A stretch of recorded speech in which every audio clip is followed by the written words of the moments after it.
que es lo que nos da una comprensión integral de la vida. Por eso, cuando hablábamos, Marco, de lo de la comprensión de uno mismo, sin amor no hay posibilidad de mirarte con humildad a ti mismo.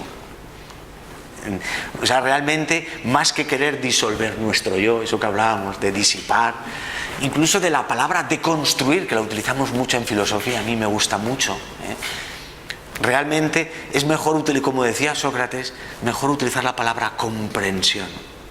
Y para comprender te tienes que amar a ti mismo, en tus limitaciones y en tus virtudes, sin prejuicios ni conclusiones. Por eso, sin amor, no es posible, porque es lo que nos da una comprensión integral de la vida y de nosotros mismos. La eficacia solo engendra crueldad.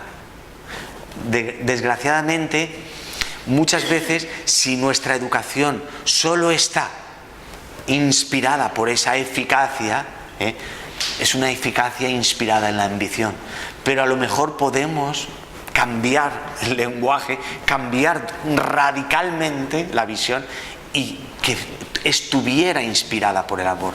Por eso, realmente, no solo Krishnamurti, prácticamente muchísimos filósofos a lo largo de la historia, o grandes maestros espirituales a lo largo de la historia, desde Buda, bueno, qué decir de Jesús de Nazaret, cuya filosofía primigenia no era más sencilla y radical que era la filosofía del amor, hasta Krishnamurti, cuando hablábamos que la filosofía de Krishnamurti, fundamentada en la comprensión, igual que en la de Sócrates, pero sin amor no hay posibilidad de comprensión. Fíjate si hablaba Krishnamurti del amor también. ¿No es esto lo que está sucediendo actualmente en todas las partes del mundo? Nos dirigimos por la eficacia inspirada por la ambición, por el desarrollo de nuestro yo, a veces incluso con nobles ambiciones. Nuestra educación actual está acoplada a la industrialización y a la guerra, siendo su fin principal desarrollar la eficiencia. Y nosotros nos encontramos atrapados en esta maquinaria de competencia despiadada que provoca mutua destrucción. Si la educación, nos ha de llevar a la guerra, si nos enseña a destruir o ser destruidos, estamos fracasando totalmente. ¿Lo veis así también? Pero lo vemos todos, pero es difícil salir de esa maquinaria. ¿A vosotros nos pasa? Es una maquinaria que arrastra tan fácilmente. A mí el primero.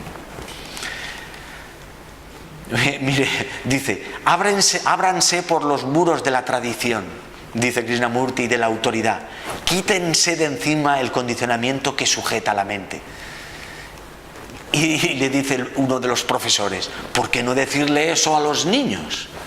Y dice Krishnamurti, esto está muy bien. Primero, díganselo a ustedes mismos, al propio educador, a todos.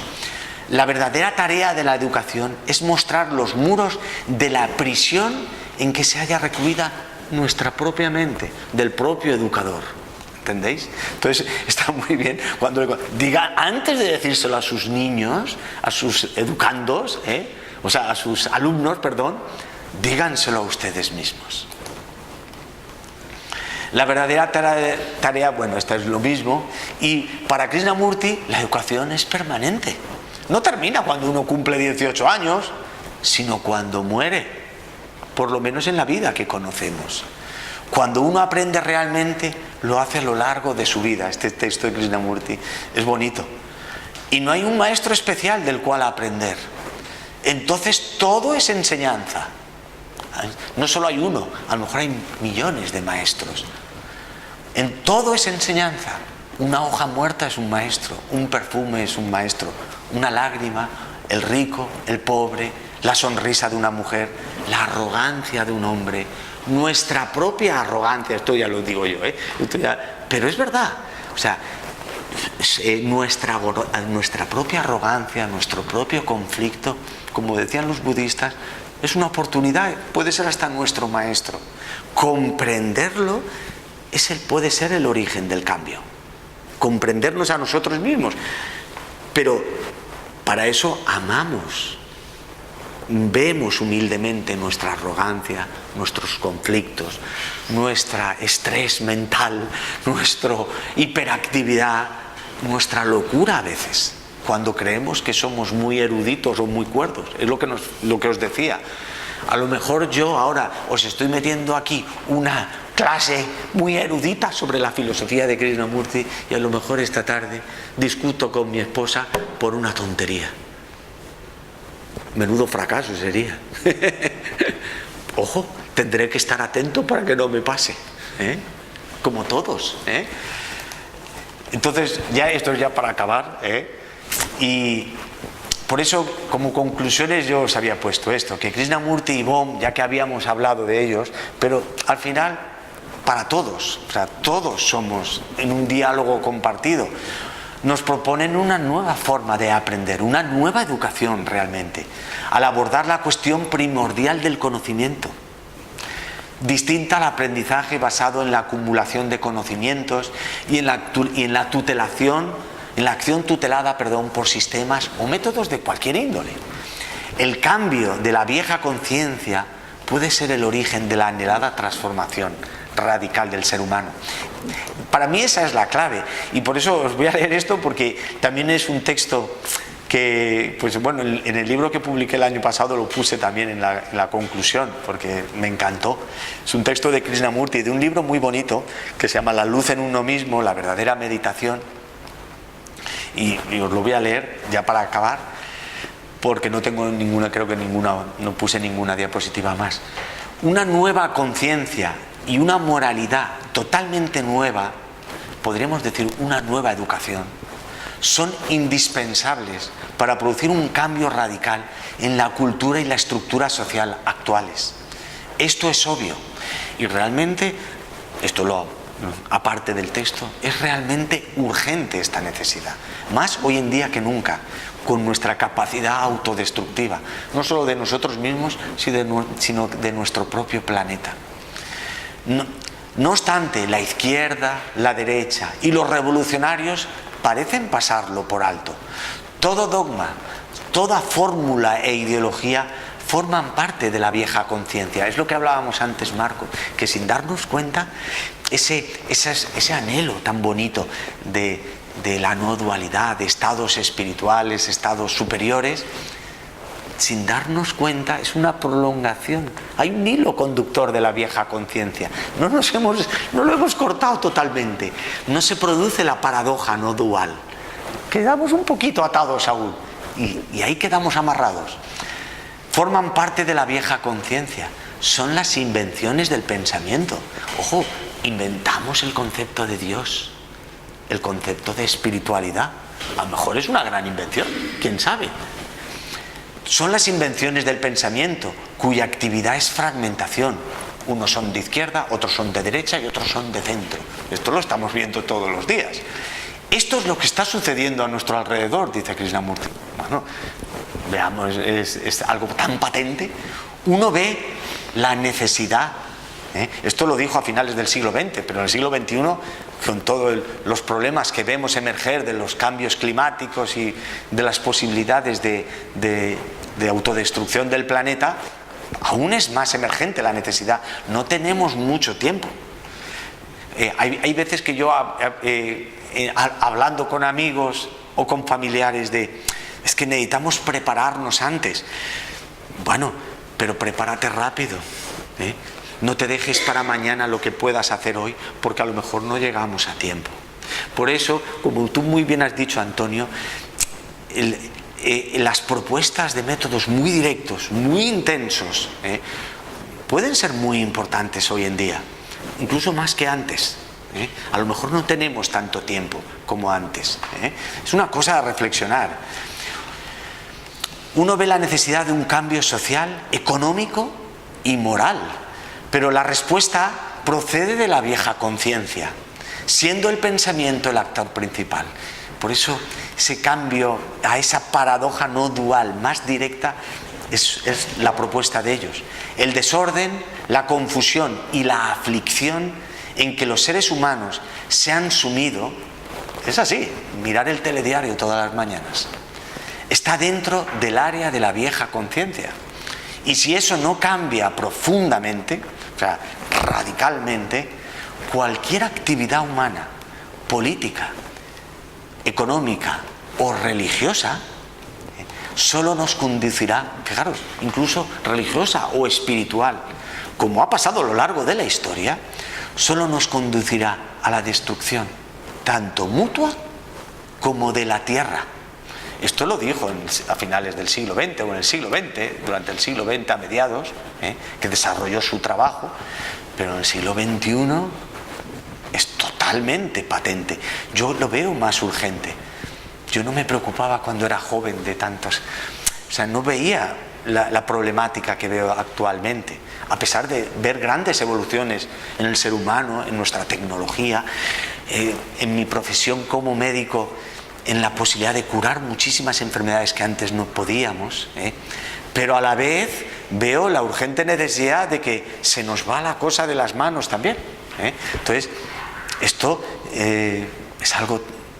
Por eso creo que esto es lo que nos tiene que hacer trabajar sin descanso, como si no hubiera un mañana, porque como sigamos así no lo habrá. Y bueno, yo ya no tenía ninguna más. Yo creo que ya hay bastante. No sé si tenéis así alguna cuestión y más o menos hemos cumplido el horario. Es la 1:30. Yo tengo una curiosidad. No sé si tú sabes si Krishnamurti tuvo algún tipo de relación, conocía al otro, para mí era filósofo y sabio indio del siglo XX, que es Aurobindo. Es anterior a Sí. Pero creo que Yo que lo tenga yo plasmado claramente o concretado, no lo sé. No lo sé. Imagino que conocería el trabajo de Aurobindo. Krishnamurti no estaba muy dado, no era muy dado a hablar de ideologías o de propuestas de otros, en el sentido de que su propuesta era que cada uno fuera una luz para sí mismo. Entonces no solía, o sea, de hecho, si lees sus textos, no habla de otros autores o de contemporáneos a él o antiguos, pero imagino que algo conocería del trabajo de Aurobindo. Pensar que Aurobindo propuso también este trabajo de síntesis y de integración. Por eso se habla que su yoga es un yoga de síntesis. Está esa visión en la propuesta de Aurobindo, está esa visión no dual también, de unificación, claro, por supuesto. Por eso os he dicho que lo que nos propuso Krishnamurti, por supuesto, no era original de él solo. Yo lo llevo oyendo a tantos.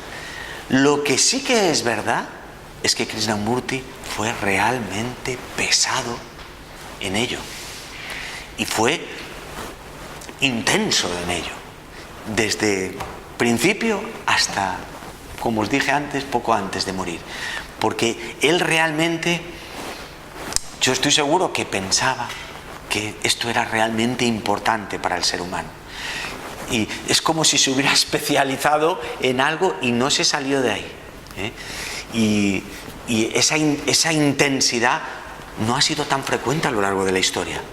¿Eso no lo ves así, Marcos? Fue peculiar en él. Quisiera añadir algo.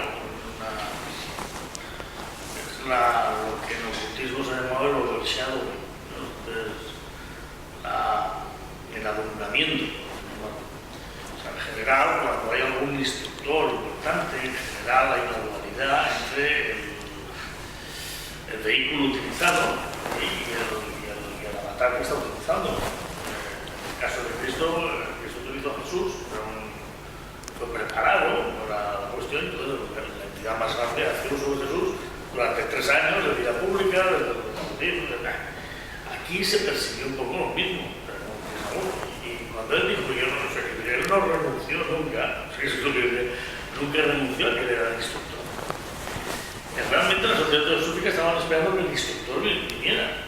Y un día, a los 26 17 años, Krishnamurti, que hablaba en tercera persona, cuando venga el instructor, le cambió el gesto, algo así, y pasó a la primera persona y dijo, yo vengo a tal, que venga a la liberación, cosas muy parecidas a estas, pero...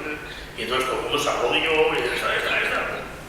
El problema es que eso duró lo que duró, o sea, a lo mejor muy pocas semanas, en la medida en que él tomó conciencia de eso, se separó y siguió. Nunca dijo que él no era el instructor, más bien dijo, porque también él negó a los maestros que habían educado y tal, él dijo, cuando el Señor viene, los demás callan.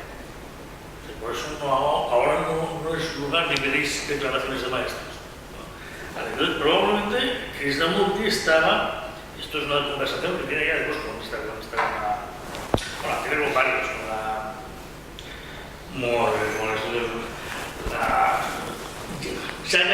Chayakar y con la otra, la inglesa, Mary Lutyens. Lutyens, correcto. Con las dos tiene este tipo de discusión. Que fueron sus biógrafas. Vale, entonces dice, usted está haciendo, vamos a decirlo así, de vehículo algo, y no lo negaba. Dice, sí, ¿de quién? Dice, yo no me atrevo a levantarle, parece muy poco, no sé, respeto, pues ver quién hay detrás. Pero evidentemente le afectaba que había algo, o alguien, X, mucho más grande que él que estaba usando. Y cuando le preguntaban, dice, ahora mismo está aquí, ¿eh? Dice, pueden percibirlo, dice, todo el mundo sigue en la habitación y todo eso. Y, que es importante, cuando él murió, ahí tiene unas declaraciones, dice, no ha habido nada más grande que lo que se ha manifestado aquí. Dice, la humanidad puede que no tenga nunca una cosa como lo que se ha manifestado, que yo mismo comprendo, ¿no? Y eso pasó, ¿no? Pero quiero decir que yo creo que hay, yo creo que detrás de Krishnamurti estaba el instructor mundial. Otra cosa es que es instructor, a lo mejor tenga más faenas, pero para centrar la pelota, yo creo que Krishnamurti es la nueva, se suele decir que los bodhisattvas y los instructores mundiales pues vienen cada X tiempo, cada 2000 años, pues todo cambio de él y tal. Ya han pasado 2000 años, tocaba una cosa nueva y probablemente es el instructor, ¿no? Se adelantó un poco a su tiempo, como la de muchos maestros a lo largo de la historia. Pero si coges, por ejemplo, la de llamarlos unos a los otros, eso aún está fuera de la órbita. Totalmente. Jesús de Nazaret se adelantó mucho a su tiempo. Pero muchísimo. Que cuando lo escucharía la gente, que yo está zumbado y me está diciendo, no le venía en ningún sentido. Si bien incluso no nos lo creemos, porque tenemos al mundo, y de cómo voy a amar a los demás. En la sociedad judía, romana, imaginaros la revolución que supuso eso. Krishnamurti, sí que yo me acuerdo con esa opinión. Por ejemplo, cuando le preguntaron por Gandhi, dice, menos mal que usted ha visto algo de Gandhi, dice, yo lo veo un hombre profundamente violento y que ha hecho mucho daño. Eso Krishnamurti hablaba de Gandhi. Claro, yo cuando lo leí de ese poco muy de y bueno, si lo piensas, si Gandhi se hubiese esperado un poco más y la independencia hubiera venido de forma más natural, todo eso pues, pasó lo que pasó con Pakistán, los países matándose entre los... Pero Krishnamurti era poco dado a la opinión de otros. Yo el tema en concreto de Gandhi lo desconocía. Pero hablando de lo de los maestros, para mí, indudablemente, Krishnamurti fue un gran maestro. Pero como lo fue Sócrates, por ejemplo, ya que lo hemos mencionado mucho hoy, como lo han sido muchos. Pero la originalidad de ambos, en concreto, es que realmente nos enseñaron o pusieron encima de la mesa la posibilidad de que todos podemos ser un maestro para cada uno de nosotros mismos. O sea, realmente rompen o dilapidan la gran tradición de la dependencia entre el maestro y el discípulo. Y la dependencia de que poco a grupo va creciendo, ya. Pero fíjate, puede existir maestro o educador y alumno, discípulo, parlante, el que habla y el que escucha. Siempre lo existirá. Siempre puede existir la figura del maestro y del alumno, es natural, ¿eh? Pero siempre en esa relación ha habido un factor de dependencia, de condicionamiento. Tanto Sócrates como Krishnamurti, originalmente y con muchísima fuerza, fueron capaces de decir: no necesitamos ningún maestro, no necesitamos ningún instructor espiritual. ¿Entendéis? Actuando él supuestamente como maestro, su principal enseñanza es que te daba como las manos para tú trabajar por ti mismo. Entonces, indudablemente rompe con una tradición milenaria. Por eso la propuesta krishnamurtiana, digamos, o socrática, o de otros también, es una propuesta de futuro, porque aún no se da. Aún seguimos teniendo la dependencia de nuestros... Aún nos cuesta, voy a trabajarlo por nosotros. Aún, como decíamos antes, anhelamos el estado no dual, el estado espiritual, porque lo han dicho otros. Pero no nos hemos puesto a ponernos el mono de trabajo y empezar desde el primer paso. Esa, para mí, yo creo que Krishnamurti, él nunca dejó de decir que él no fuera ningún instructor. Claro, es que para mí, yo creo que ha supuesto una grandiosa enseñanza en la historia. Y por supuesto, para mí, es de futuro. Aún no se da tan habitualmente. Rompe la jerarquía de dominio tradicional entre el maestro y el... Es algo tremendo. Y entonces... Para según qué cosas tú puedes ser mi maestro, para según qué otras yo puedo ser mi maestro, para tu maestro o ella, es decir, todos podemos ser maestros. Y no hablo en este entorno en que todos, pues bueno, tenemos la misma edad y tal, sino por nuestros mismos también podemos aprender de ellos. En cambio, te colocan en una posición jerárquica en que tú eres el único que... Sócrates decía, os voy a decir una frase de Sócrates que era muy bonita. Sócrates decía: no se es filósofo por nuestro discurso, por lo que hablamos o por lo que nuestros discursos filosóficos. Se es filósofo por la forma en la que vivimos. Y entonces él decía: por eso yo quisiera hablaros desde el mismo nivel, todos sentados como en una mesa redonda. No quiero estar en ninguna tarima, porque la propuesta, la enseñanza es que realmente todos podemos ser maestros de uno mismo. De esta forma, el mundo no solo tendría un maestro, 2, 3, 100 maestros en cada generación. Tenemos la posibilidad que con una nueva educación tengamos millones de maestros. Imaginaros un mundo con millones de seres que tú puedas decir: joder, qué persona más inteligente desde el punto de vista afectivo, esa inteligencia creativa. ¿Cuántos hay así? El mundo sería muy distinto. Pensar ¿qué cambio sería en nuestro mundo?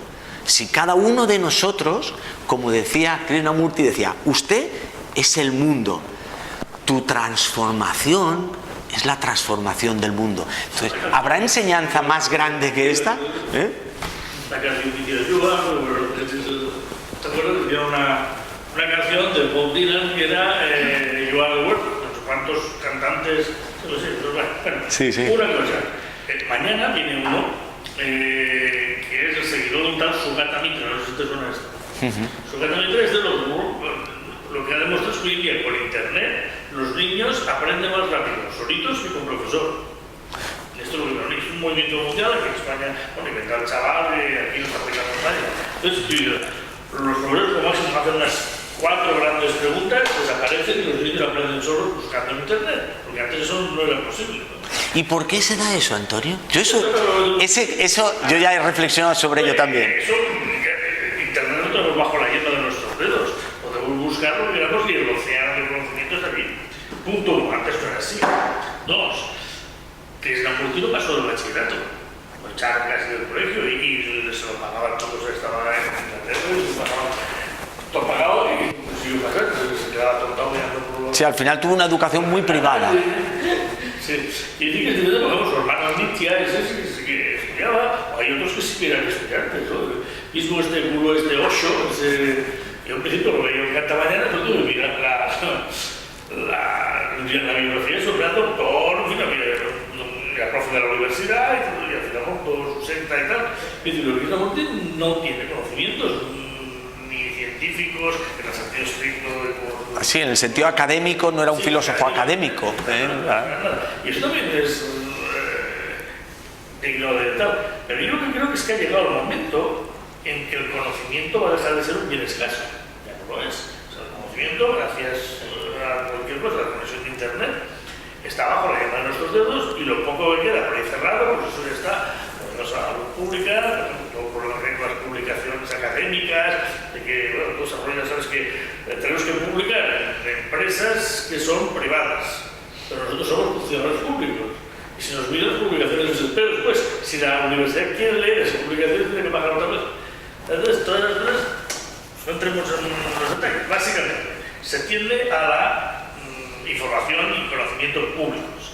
Y ese conocimiento es accesible vía cualquier dispositivo que está en cualquier sitio, incluso en el tercer mundo o lo que sea, cualquiera puede tener su smartphone de 4 perras y preguntarse qué es lo que hay. Por tanto, el conocimiento deja de ser un bien escaso en el sentido tradicional y la posibilidad de adquirirlo y todo eso no tiene por qué pasar por profesores, no tiene por qué estar tan instrumentalizada o tan planificada. Cualquiera que tenga un móvil, pues un niño, si lo sabe utilizar un poco, el niño aprenderá. ¿Y por qué decían, lo que tú comentabas, por qué los profesores decían que podía ser más eficaz el conocimiento a partir del niño que lo hace por internet? Eso que has comentado. Pues tiene una explicación clara.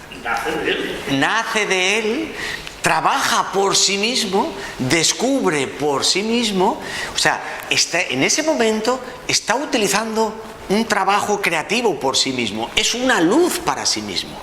Y por eso la eficiencia y la eficacia es mucho mayor. Y la creatividad posiblemente también. Sí, pero no pensemos, hace 500 años probablemente lo que queríamos sería mucho más. Bueno, cuando voy a... Si hay antes los libros, o voy a una pregunta sobre matemáticas, lo que sea.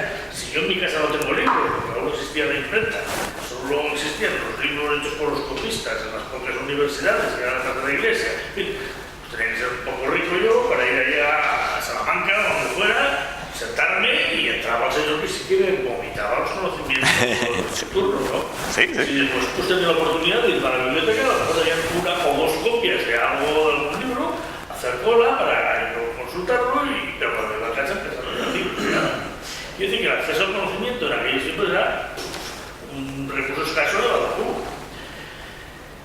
Krishnamurti en aquellos tiempos, a lo mejor, estoy hablando en un sentido general, pues vale, pues aprendería mucho de la naturaleza, de lo que quieras, pero tú no tendrías, por ejemplo, la capacidad de leer.